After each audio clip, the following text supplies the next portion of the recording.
Sometimes, the most unexpected people carry the most extraordinary gifts. Today's story will take you inside a music academy where a teacher's doubt turned into awe, and one student's melody changed an entire classroom. So, before we begin, make sure to subscribe and turn on the notification bell for more stories that touch the heart. The morning sun spilled through the tall glass windows of St. Harmony Academy of Music, glinting off polished floors and framed certificates. The academy was prestigious, a place where competition was fierce and perfection was expected. Miss Charlotte Reeves, the head piano instructor, was known for her strict standards. She believed in discipline, in flawless notes, and in the kind of effort that made art feel like labor. That morning, a new name appeared on her roster, Eli Turner, age 14. Scholarship student. When Eli walked into the classroom, clutching his worn backpack, his eyes darted around the room.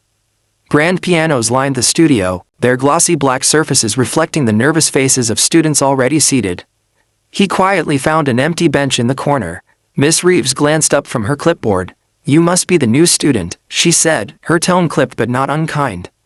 "Yes, ma'am," Eli replied softly. Her gaze lingered on his scuffed shoes, his trembling hands. "I hope you understand," she said, "this class is not easy. We have auditions next month, and I expect excellence from every student." Eli nodded. "I'll do my best." From the back, a few whispers floated through the air. "He's the scholarship kid," one student murmured.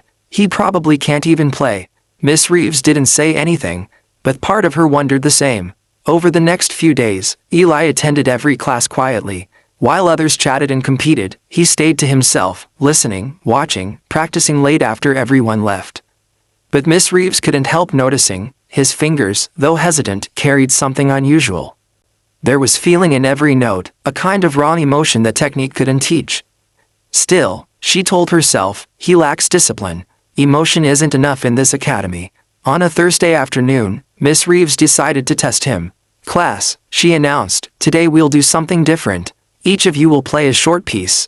I want to hear what you've been working on." Her eyes landed on Eli. "Let's start with our new student." The room went silent. Eli's heart raced. He hadn't expected to be first. Slowly, he walked up to the grand piano, a Steinway that gleamed like liquid night. He sat down, fingers hovering uncertainly over the keys. "What will you play?" Miss Reeves asked. Eli swallowed. "It's something I wrote," he said softly.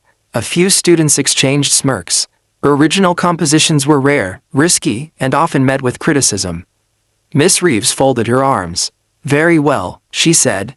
"Begin." At first, the sound was fragile, a whisper of melody, almost hesitant.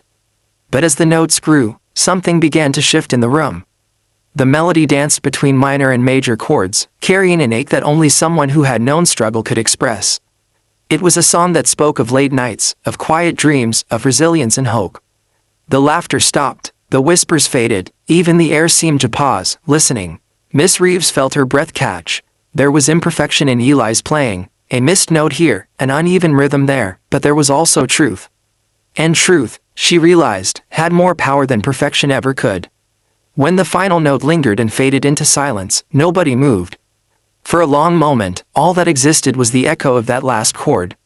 Then, one of the students began to clap. Another joined in. Within seconds, the entire room erupted in applause. Eli blinked in disbelief. His hands trembled on the keys. Miss Reeves stepped forward slowly. "That," she said, her voice quieter than before, "was remarkable." From that day on, something changed in the classroom. Miss Reeves began to see Eli not as a scholarship student, but as a musician with a rare gift. She invited him to play during demonstrations, encouraged his compositions, and even asked him to help other students find emotion in their playing. Eli's confidence grew. He began to smile more, to share ideas, to dream bigger. The other students, who once doubted him, now admired his sincerity. He wasn't boastful or proud, just passionate, and that passion was contagious. One evening, after class, Miss Reeves found him still in the practice room, lost in his own world. "Eli," she said softly, "what inspires your music?"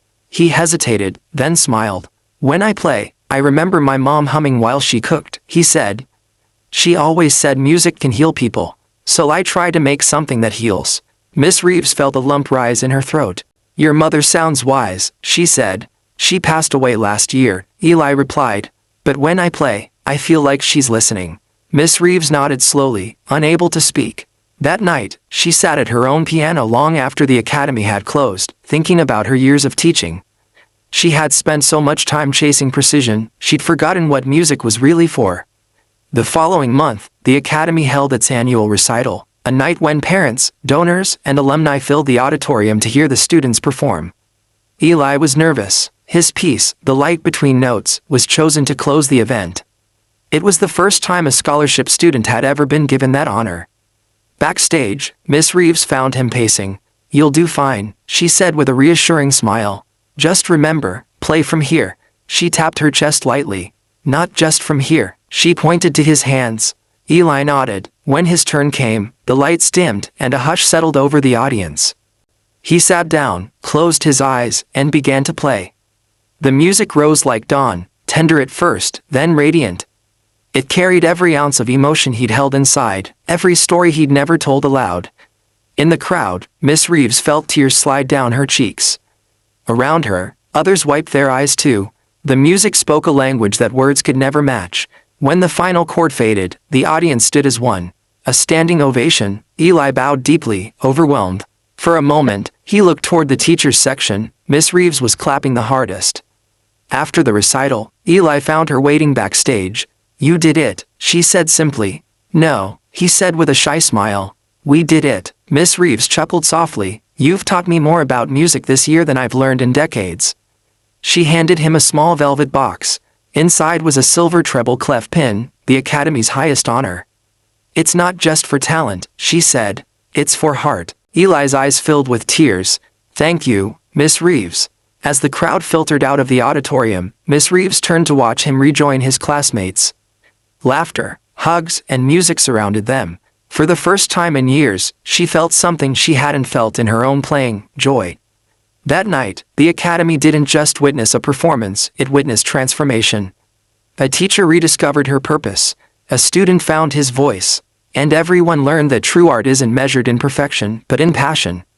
If this story touched your heart, make sure to subscribe and join our channel for more inspiring stories that remind us of the beauty within every note and every person. Because sometimes, all it takes is one melody to change everything.